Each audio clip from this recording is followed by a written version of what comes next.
Just now to talk about markets, where he's picking his spots right now and how does he feel that markets are likely to behave from here. Dinshaw, great to have you back. Thank you for joining us. It's a market which is giving nobody a reason to complain. While we can talk about the medical crisis, valuations, we can talk about what's happening in the world, but the bottom line here is that this market is making money for those who are participating. Do you think the party will continue? And a very good morning to your team and your viewers. Thank you for having me back on your show. So Nikunj, normally the markets are disconnected to what's happening in reality because what we try to evaluate is future. We look at the future and say, okay, this is the present value that we want to discount down to. And that's why we believe that the present is not the right indicator for the markets. But there are certain trends in future trends which, changes this kind of a view. Basically, we believe that there's a disconnect today in the sense what is happening today, this pandemic, has led to a slight disconnect in the longer term story for at least the middle of the themes. I mean, we normally play in three themes, compete with the government and consumer facing themes, and the last is exporters. So we believe our consumer theme has seen a slight dislocation because this time around it's hit closer to home. Last time around the infections and mortalities were just a statistic. This time around I've known so many people who've lost their dear ones as such, and so many friends who got infected. So this time it's the actual consuming class which has got impacted. And don't forget, even the rural markets are having the same problem. I mean, last time around, only 30% odd districts were infected, rural districts were infected. This time, of the 175% of the rural districts have been impacted. So obviously it's gonna take a while to understand what is happening. But I think this is what is making us a bit cautious on the consumer facing theme. So big ticket items like autos and all will definitely have a problem. Last time around, there was a surge in pent-up demand and mobility, individual mobility, and so on and so forth. But I don't think it's going to work this time around because it's, as I said, it's closer home which has been hit as such.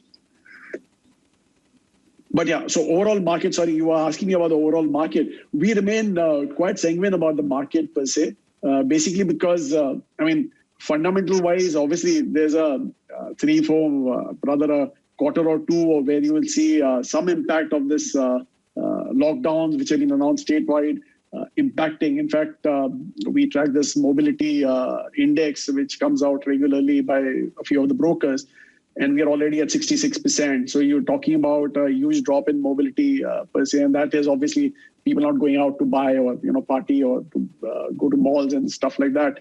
So that is definitely going to have an impact for a quarter of two. But beyond that, I think demand should come back on track. But again, cautious view is on the consumer-facing side, where we believe that there's a slight problem here. So, yeah.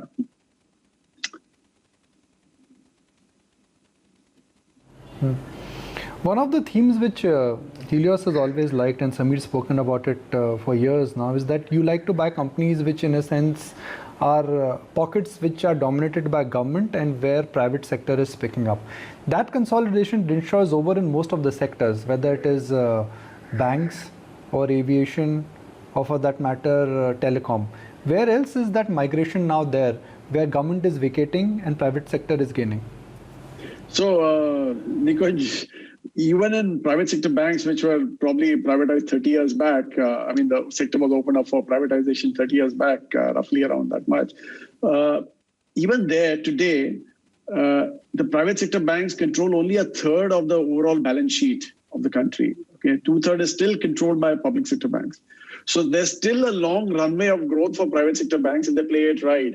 And we've been very clear that even in public sector banks, there are good players, like a state bank. He's akin to a private sector. So that's a major competition there. But that's like a third of the portfolio of public sector banks, which is one. So there is obviously our thesis is very simple, that we will play in this particular theme of privatization, where not privatization rather, where we call it compete with the government rather. Private sector banks remain a major force for us. Then it comes down to certain plays within, say, education, which is hardly anything, or healthcare, which is again a smaller version. You're right in the sense that telecom and aviation, that's done and dusted. I don't think the public sector competition is there anyways in these two sectors per se. If it is, it's more on a fringe player than anything else. But we are not into these two sectors in a big way. We are in telecom to an extent with one single player because we believe it's being ultimately turned into a duopoly rather than a 3-4 player market today. So that way. So that's why we are in telecom to a smaller extent.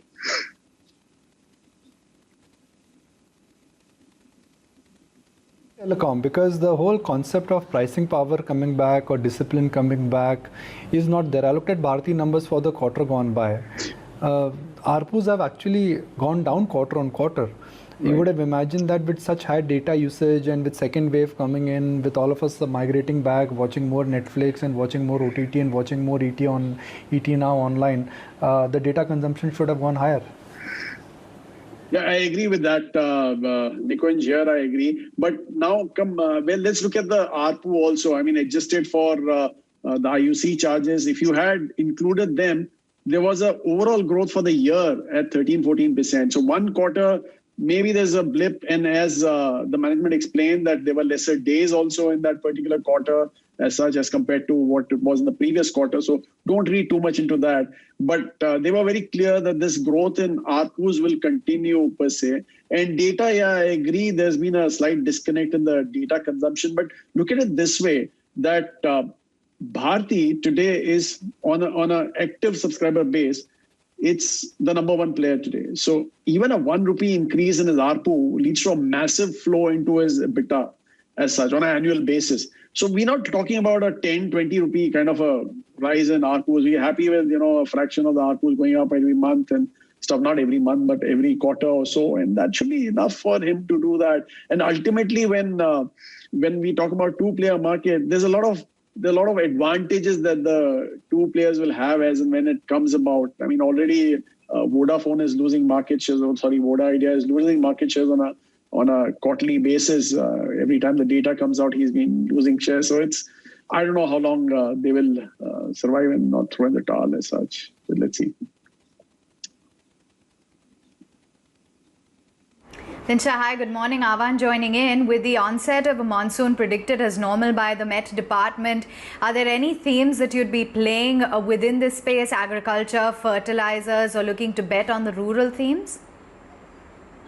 We are mainly into three themes, okay? And these three themes are, as I explained to you, I don't think any of these themes would play out on commodities or agriculture or fertilizer as such.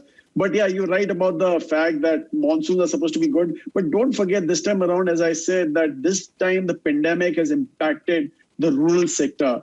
And that is definitely going to have a longer term impact as such. In fact, I was talking to a few NGOs and they were telling me the last time around, there was nothing wrong with the rural sector. I mean, they weren't wearing masks or moving around casually. In fact, our volunteers had to go out and tell them, to educate them what this pandemic is about. And they used to tell us, well, it's a city problem, not our problem.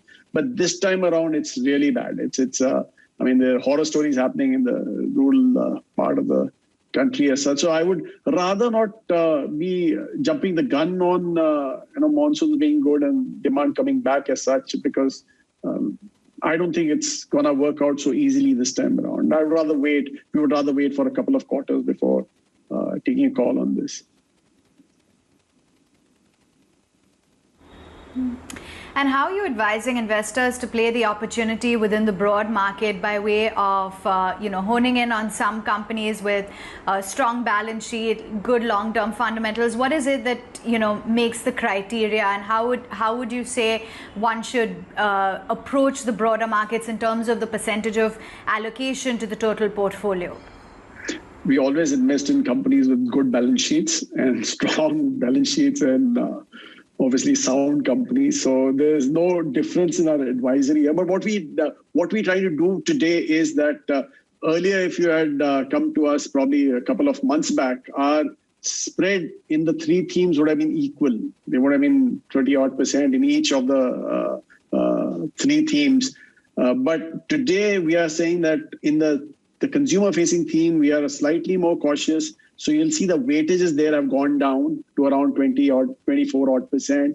And commensurately, the other two themes are seeing an increase in their weightages per se. And even the middle theme, we are sticking to our NBFC call, where we believe that the consumer-facing NBFC should be doing that, because that's a play on millennials. That's not a play on actual consumer, the mass consumers. It's more of a play on millennials rather than anything else. So that is where we're sticking in the middle theme and moving away from actual consumer durable names or high-ticket items as such. So that's how we're playing this.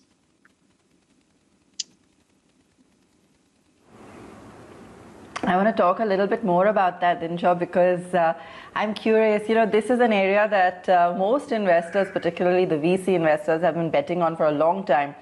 Talking about urban underpenetrated, potential, over the next few years. A, is the scope limited in terms of the listed universe, in terms of what's out there? And B, we seem to have already been waiting several years to really see this take off. Margins seem to be squeezed, the price points seem to be constrained.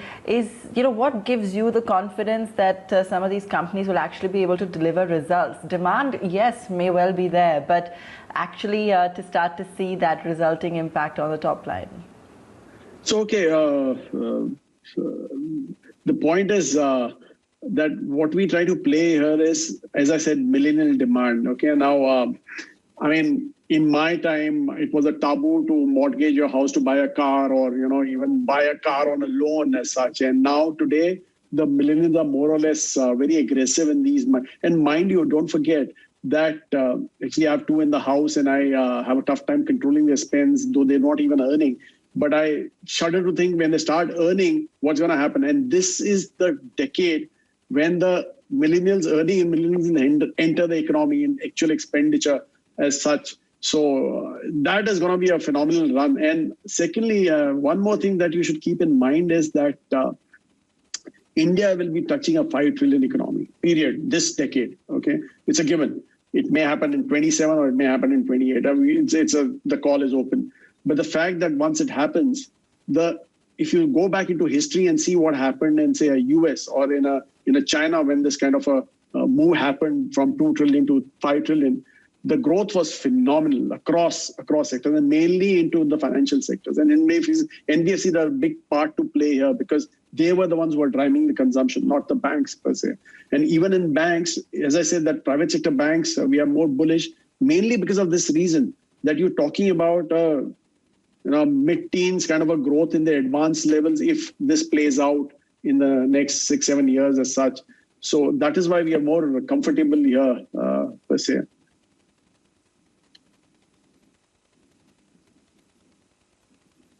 Interesting, and I like the way you've described some of the ways to play that trend.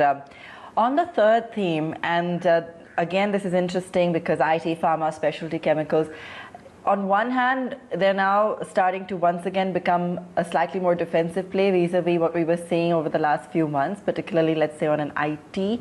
On the other hand, a specialty chem, for instance, there's reason to suggest that perhaps it's topped out and starting, of course, everyone knows the valuations are already a little on the higher side, but also that perhaps they've peaked when it comes to the kind of momentum they were seeing. Would you agree? Would you say that this is more a must-have in the basket vis-a-vis picks from a return expectation point of view going forward, in terms of moderating now, given the kind of exponential returns we've already seen them deliver?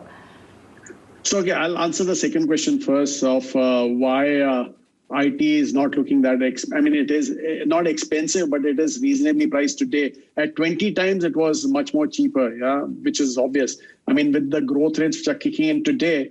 And in fact, we've been saying this all along. When COVID hit the world, it changed the way people started looking at technology per se. They were desperate to adopt technology. In fact, if you talk to the IT companies, they'll tell you that even the banks in US who were more fascinated with the legacy systems and were very reluctant to shift to newer systems, they had started approaching and they started saying, we need to have a customer facing kind of a environment. We need to be mobile friendly and stuff like that. So there was a definite run for IT. And not only that, they now, which cloud was supposed to be a big taboo with financial circles per se, because you were shifting data to a server which was not in your command. So now they're even adapting to that. So there's a huge adoption of technology which is happening, which I don't think is going to get over in a couple of years. In fact, if you read TCS's balance sheet, which came out recently, they've rightly explained it that it's going to be a multi-year run that you're going to see in IT, and even the legacy systems will be shifting over. Even in cloud, we just touched a tip of the iceberg today. There's so many other options available within cloud to change the systems, to change from legacy to adopting new systems as such. And then digitization came into play. So there are a lot of things to play around in IT. Okay, so I don't think maybe 30 is, in fact, if you go back into history, and I won't remind Nikunj of his age because he's been around for a long time, but if you go back into history, when they were showing these mid-teens kind of growth, IT companies, the top line growth, they were obviously at 30x PEs, forward PEs, and that has sustained, and I think that should sustain also if the growth rates turn out to be more faster than this, then probably the re-rating may happen again, and maybe the PEs may come to 27 because the growth rate is higher. Right now, you're assuming a growth rate of mid-teens and assuming a 30 PE forward. So that's one. And secondly, one more thing that I want to highlight here is that you said they are more of defensive plays. Now, when we work on our portfolio, in our minds, we have two buckets in which we put our stocks. One bucket is called high confidence in reasonable returns. So the whole of IT sector today falls in that bucket. High confidence and reasonable, because they have got re-rated. And from here on, what we're expecting these stocks to do is to show earnings growth, which are higher than the index growth. Yeah. And as a result, there's an alpha generation in that. The second bucket that we look at is called reasonable confidence, the high growth. Now that is where you have a smaller portion of your portfolio, which is basically the cherry on top of the cake as such, I would say. So that's not where IT is falling. It's falling in our high confidence, reasonable return bucket. And that's how you develop a portfolio, because you can't have aggressive names all along. You have to have some stability, which is your bread and butter of the portfolio, which should be roughly around 2/3, and the rest should be in these other names, which is, I won't call them aggressive because they tick all the right boxes, but they don't have a history. And maybe they're looking at a re-rating in the future. And that's why we're looking at higher growth in those with a reasonable confidence as such.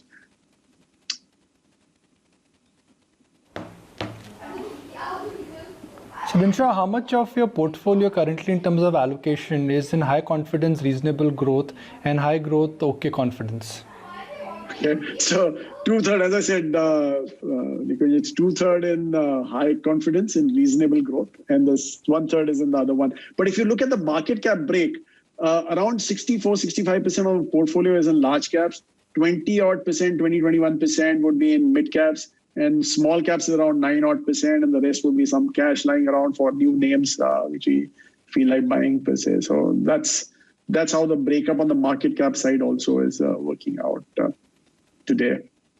And as I said, Nikunj, the high confidence and reasonable name is the one which provides stability to your portfolio, even on the way down. When the markets are correcting, these correct slightly lesser than the market, and as a result, they outperform even on that downside. And ultimately, if you are able to conserve on the way down, after that is pure math which kicks in, because on the way up, you will be beating the market handsomely if your portfolio performs even along with the market.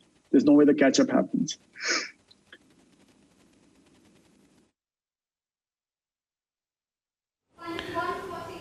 How do you think markets are positioning the medical crisis? The view which I get from some speakers is that, look, a third wave will come, but the third wave will be less than the second wave. That's how medically it's been. If you look at Spanish flu and what happened 100 years ago, what do you think markets are pricing in? Are they pricing in no third wave? Are they pricing in a small third wave? My feeling is that the markets are not pricing in any third wave today, which is an area of a concern. And that's why I believe that we have to be cautious in certain sectors and not go overboard in investing. In fact, whenever a new client comes to us, we tell him to get into our STP option, which is your systematic transfer plan, where we do only 20% every month into equities as such, because we believe it's going to be very choppy run going forward. It's not going to be a one way. Everybody is assuming that when the last wave hit, the markets saw a huge run up. But I don't think that, as I explained in the earlier part of the program, that I don't think that's, we don't believe at least that's going to happen this way. And in fact, even if you look at the third wave globally, the countries which have not been vaccinated to that extent saw a much higher third wave. Yeah. Only the countries which saw a huge amount of vaccination, they had a very mild third wave. So it's very imperative that vaccination starts kicking in fast.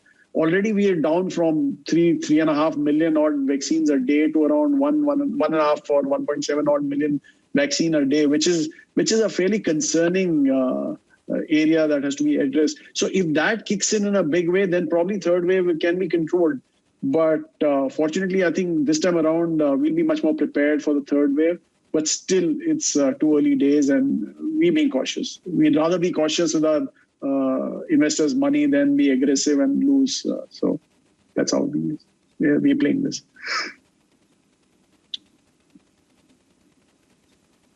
Okay, that's the strategy, a little bit of caution, especially at trying times like this. Thanks very much, Dinshaw, for taking time out and joining in with your take.